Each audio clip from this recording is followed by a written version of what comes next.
Welcome back to the channel, everyone. Today, we are going to unravel a timeless question. Why do some people seem to have luck on their side, while others pour their hearts into every effort, yet find doors perpetually closed? In this video, we'll explore two core insights right off the bat. First, fortune isn't random favor, but a mirror of our inner state. Second, there are three common habits that unknowingly push good luck away. Let's dive into the main ideas. First, habitual complaining drains your life force and signals to the universe that you expect nothing but hardship. Second, nitpicking over every little gain creates isolation and blocks the flow of generosity. Third, constantly blaming external circumstances. It's the system, it's other people's fault, locks you into a victim mindset and prevents growth. From here on, I'll unpack the story behind each of these habits in depth, weaving in real-life examples and practical strategies to transform your mindset and invite blessing back into your life. Let's begin by exploring the first habit that quietly drives fortune away, the relentless habit of complaining.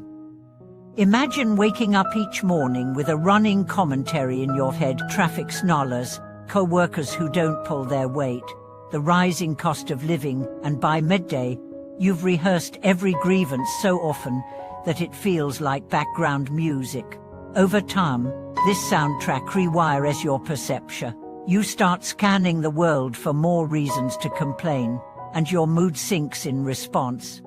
In one story I often share, a friend named Sarah told me she spent years convinced that life was out to get her. Every job seemed tougher than it should be, every acquaintance appeared to harbor ill will, and small setbacks, missing a bus, spilling coffee, felt like evidence of some cosmic vendetta. She didn't notice at first how her constant venting morphed into an aura around her. People recoiled when she began to speak, and opportunities dried up because no one wanted to partner with someone who turned every silver lining into a debate about rain clouds. Only when Sarah committed to a 30-day challenge where she would speak no complaint out loud did she realize how often criticism tumbled from her lips. Within weeks, co-workers grew more receptive. New clients seemed curious rather than wary, and she even felt a subtle shift in how she approached challenges. That shift didn't happen by magic. Sarah learned to pause the instant she felt the itch to complain, to give herself just 5 seconds to ask, "What can I appreciate here?" She would scan her environment, the rhythm of her breathing, the warmth of morning sunlight, or a stranger's smile on the subway. Gradually, pausing for gratitude replaced the knee-jerk reflex of complaint, and as her internal tone lightened, so too did external responses. Next, let's talk about picking at small gains, the second habit that repels good luck. When you obsess over every trivial detail, insisting your share of credit be absolutely perfect, or refusing to delegate because someone might fall short, you unwittingly convey distrust. Generosity, whether in recognition, resources, or emotional support, forms a current that carries good fortune. But when you dam that current by hoarding praise or micromanaging every action, you stifle the flow. Consider the story of Malik, a startup founder who prided himself on running a tight ship. He would pore over every line of code his developers wrote, correcting minor indentation inconsistencies instead of focusing on product vision. His team grew resentful, and attrition skyrocketed. Morale sank, innovation stalled, and investors who once admired his attention to detail began to question his leadership. It was only when Malik decided to shift his focus, publishing a weekly newsletter praising his team's successes and stepping back to let them chart their own course, that the creative energy returned. His company started shipping updates faster, fresh ideas bloomed, and investor confidence soared. Malik discovered that releasing control and sharing credit didn't weaken his position. Instead, it strengthened bonds and multiplied opportunities. By treating his team as collaborators rather than subordinates, he created a culture that attracted talent and good fortune alike. Finally, Let's examine the third habit, blaming external forces for every setback. It's easy to point fingers at a bad luck, unfair systems, or difficult people. But this mindset entrenches you in victimhood. When you believe that your fate lies in the hands of others or in the whims of chance, you give away your personal power. Take Julia, for instance. She spent years lamenting that her failed relationships and stalled career were due to toxic partners or an unforgiving industry. She carried a mental ledger of all the ways she had been wronged, and each entry reinforced her conviction that the world was against her. It wasn't until she began journaling daily, taking ownership of her choices, acknowledging where she had contributed to outcomes, that she reclaimed agency. She wrote down scenarios where she had deflected responsibility. I was late because the bus was late, and reframed them. I could have left earlier or taken a different route. With each reframe, she felt lighter and more empowered. As Julia continued, she noticed that when she entered negotiations or new relationships with this mindset of ownership, of asking, "What can I do differently?" instead of "What is being done to me?" conversations transformed. People responded to her confidence and willingness to adapt, and doors she once deemed closed quietly swung open. By turning inward, by shifting from complaint to appreciation, from hoarding credit to generous collaboration, and from blaming others to owning your role, you begin to realign with the current of good fortune. In our next segment, we'll dive even deeper into practical exercises you can start today to cement these habits, and we'll explore testimonies from individuals who have not only invited luck back in, but learned to steward it for long-term success. Stay tuned, because the best part is just around the corner.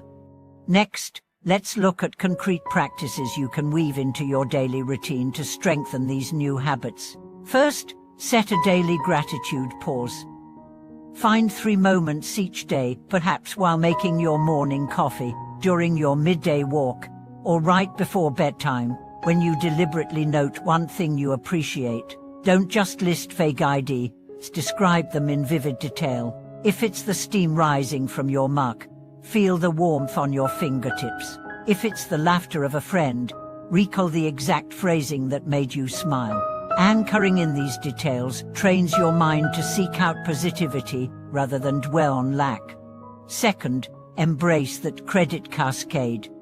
Whenever you finish a project or close a deal, take time to acknowledge everyone who played a role. Write a brief message or say out loud, if you're comfortable, what each person contributed and why it mattered. Over time, this practice transforms the way your network perceives you. Instead of seeing you as an isolated achiever, they recognize you as a leader who lifts others up, and that reputation circulates back in the form of invitations, recommendations, and unexpected collaborations. Third, practice ownership reframing. Keep a small notebook or digital note where you record any frustration you feel about things outside your control. Then, for each entry, spend another minute asking yourself, what aspect of this can I influence? And jot down one small action. If a meeting ran over time because colleagues arrived late, you might decide next time to call 5 minutes earlier or send a gentle reminder. By identifying even tiny levers of influence, you shift from passive complaint to active problem solving, and every tiny success builds momentum. To illustrate how these practices play out in real life, consider the experience of Ravi, the freelance designer. She began his gratitude pause by writing about design elements he admired in others' work. Within weeks, his own creativity blossomed as he felt more connected to the wider community. Then, by publicly praising junior designers whose photos he reached out, he attracted more referrals than he ever had before. And each time he reframed a setback like a client asking for last-minute changes, he discovered new ways to streamline his process and bill more accurately, boosting both his confidence and his income. Another story comes from Eleanor, who worked in customer service. She struggled with high turnover and low morale on her team. When she introduced brief, daily gratitude check-ins, where everyone shared one positive interaction, the atmosphere shifted almost overnight. People began seeking out moments of joy in interactions rather than focusing on complaints. When she added the credit cascade to monthly team reports, thanking specific colleagues for going the extra mile, her staff retention climbed by 30% over 6 months. Moreover, her own reputation as a supportive leader led to her promotion into operations management. As you weave these exercises into your life, pay attention to subtle shifts in energy. You might notice that doors you didn't even knock on begin to open. A chance conversation on the subway could turn into a mentorship. A routine email becomes a gateway to an unexpected opportunity. Good fortune isn't lightning in a bottle, it's the steady current that flows toward those who cultivate appreciation, generosity, and self-responsibility. From here, keep nurturing these shifts. Over time, you'll find that fortune no longer feels like an elusive stranger but a familiar companion on your journey. Thank you for watching this video.